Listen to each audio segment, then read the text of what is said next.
I hate to start out the video this way, but before I even had the time to recover from the passing of James Earl Jones, we got the tragic news that Peter Renaday had passed away. The original voice of Master Splinter was iconic, to say the least. My condolences got to his family and friends and everyone he knew personally going through the loss of him. But us as the TMNT community have never gone through a loss like this before. And to be quite frankly honest with you, without Peter Renaday's early performances of Master Splinter, there's a good chance the character isn't portrayed the same way it is today. So we have a lot to thank him for. So, this video, take it as a dedication to him and his legacy. Here we go. Episode 4 time. The best turtle, Donnie, don't at me. Best turtle. Can't wait to break down this episode because I'm going to have a lot to talk about. He's my favorite turtle. I'm going to have a lot of bad things to say. I'm going to be very harsh on him because he's my favorite turtle. So I expect a lot from him. So let's get this show on the road, shall we?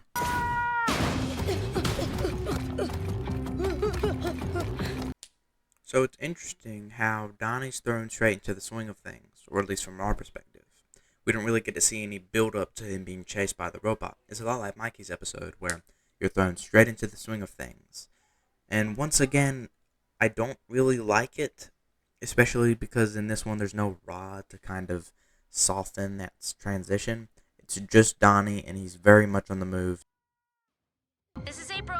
April, it's Donnie. I'm in Times Square. There's a robot chasing me, and I want to know why you're leaving a voicemail. I mean, seriously, just text. So, where does Donnie's episode fall in the timeline? Like, what order do the events of these episodes happen? Because in Leah's episode, at what point would Donnie had to have called for April to not be able to answer and never get back to the phone? Like, what was transpiring on April's end? Like, did he call during the events of Leo's episode, or was it just afterward or before? Like, what's the timeline here? It would help a lot with understanding the scene and what April's up to. Come on. Ow! What did I ever do to you?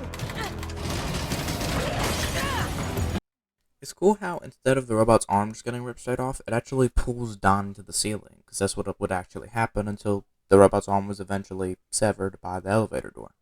It's a cool bit of realism that they added, and I'm glad they put it there. The beginning. Donnie, these super advanced robots are scaring me with their incredible artificial intelligence technology. Do something! Yes, Donnie has by far the best retelling of the story from the docs. In a video game style, fits the character of Donnie, and it's just really cool. It's the best as a scene. It's interesting. It's fun. It's enjoyable. In character, I love this scene so much, man. So good.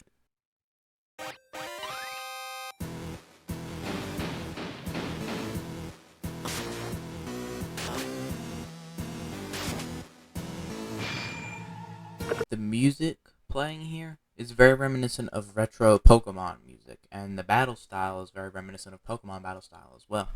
However, it appears as if the battle itself is framed if it's a RPG style video game, like OG Final Fantasy type stuff.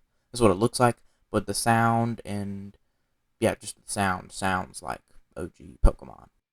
Are you actually taking selfies right now? I have to find my brothers. I have to save them. Unbelievable. A real live mutant right here in our station. So, what this officer says here, and about a mutant being in their station, confirms that where they are at is their police station. But I'm no city boy. I've never been to any kind of big city before, let alone New York. But is it a common thing to have police stations in the subway? Like, that's something I haven't heard of before. Is it like a normal thing? Watch it! Sorry.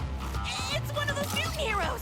I was gonna say evil robot chasing me, but yeah, that too. Can I get a selfie? So, here, there are these flyers in the subway when Don's running away from the robot. Like, they're everywhere talking about some guy running for governor. I did a little zoom in on it, and the flyer's kind of messed up. It's not fully intact, but someone named Henry something is running for governor. Don't know if that's any kind of important TMNT character, but I just thought I'd point it out in case it is. Anyone with more TMNT knowledge from like the comics or something might be able to let me know.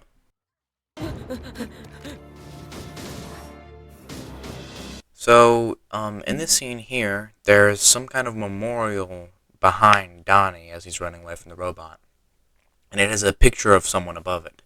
I'm assuming the picture of the person above the candles is the person who the memorial is for. And it's entirely possible that it's something put there by the people who made the show to mourn someone who perhaps passed internally. I'm unaware if this has any kind of meaning outside of like in-world stuff. If it's in-world, it's a cool Easter egg, and if it's mourning someone who died in the real world, it's an awesome tribute to them. Bishop? Is that you? How long do you think you can evade my Megazoids? They're stronger than you, they're faster, smarter. Yeah? Well, if it's so smart, how did I defeat it? Simple. You didn't. Hey, some more direct confrontation between Bishop and one of the turtles. The last time we got anything like this was Leo's episode, if you're not counting the flashback sequences. And it's really cool. It's kind of generic, and it's not really anything special. But, I mean, there's a lot more of it in this episode, so I'll let it pass. The Mechazoids are self-repairing. They're built to learn and adapt. So whatever you do, they'll find a way to destroy you.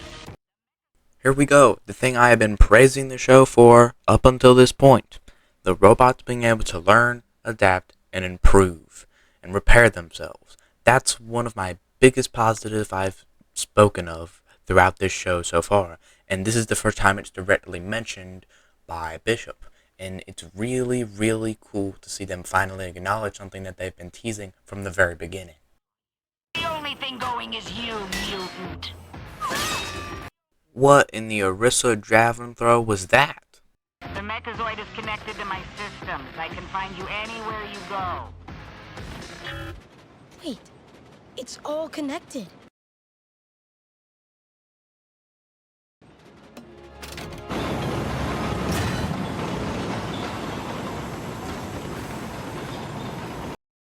Okay, but surely it wouldn't be this easy to just disconnect the carts on a train, right?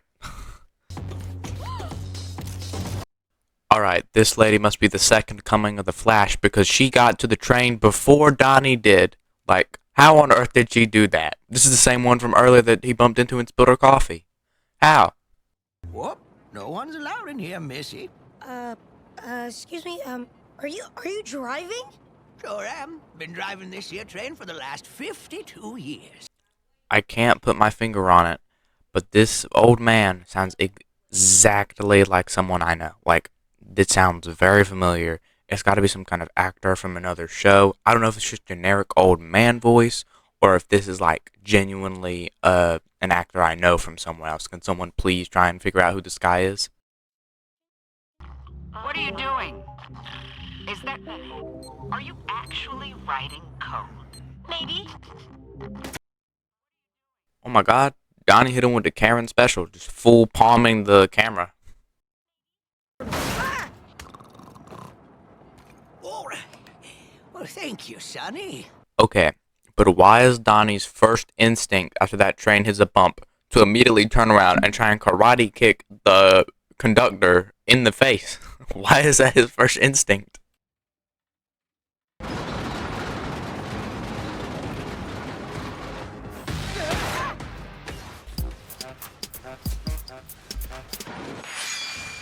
Keeping with the trend of mentioning an anime in each episode, clear Gundam reference here. That's what it looks like it's on the phone.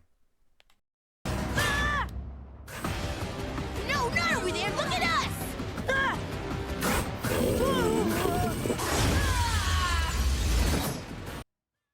I will repeat what my sister said in the first episode. You are supposed to go into the window, not out. Do better, Donnie.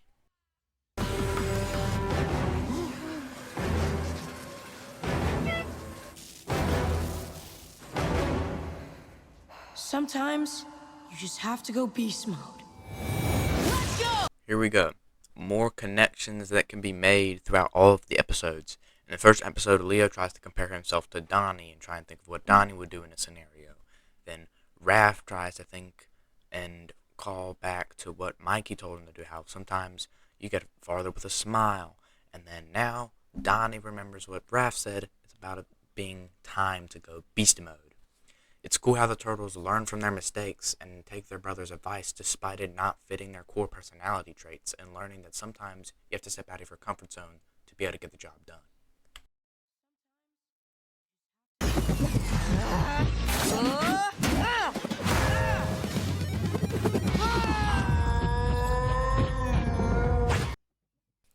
Personally, I'm always someone who vouches for Donnie having a metal bow staff, and this is a cool kind of example of that. It's not really a bow staff, but I mean, it works. Thanks, Raph. This thing is amazing. What do you think it is? Well, it's a leg.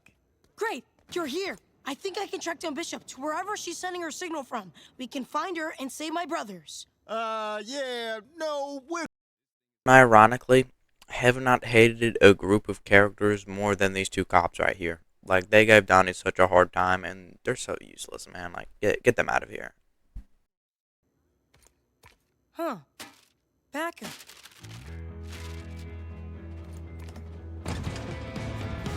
Hang tight, guys. IT support is on the way. Let's go, Metalhead. You know, Metalhead being in the show wasn't really a surprise because of all the promo they did. Like, I can't remember if it was a leak or if they officially revealed it, but they revealed so many figures before the show released, and one of them was just Metalhead straight up. So I kind of spoiled the reveal for me, but still cool to see it. All in all, I'd say this episode was pretty good. It did a good job of portraying Donnie in a good light, plus some more direct conflict between Bishop and one of the turtles, something that we only got in Leah's episode, and the little bit we got was very small. And it's cool to see how Donnie and Bishop kind of feel more like direct rivals because of their intelligence and how they kind of relate to each other in that sense. So, that's cool. Plus, introduction to Metalhead at the end of the episode, that was fire. Plus a lot of cool, smaller Easter eggs and stuff I pointed out throughout this episode. In general, I really enjoyed this one. Not objectively as good as Raph's episode, but it's my favorite turtle, so I'll like this episode regardless of how good and quality it was. But thanks for watching. I'll see you next episode.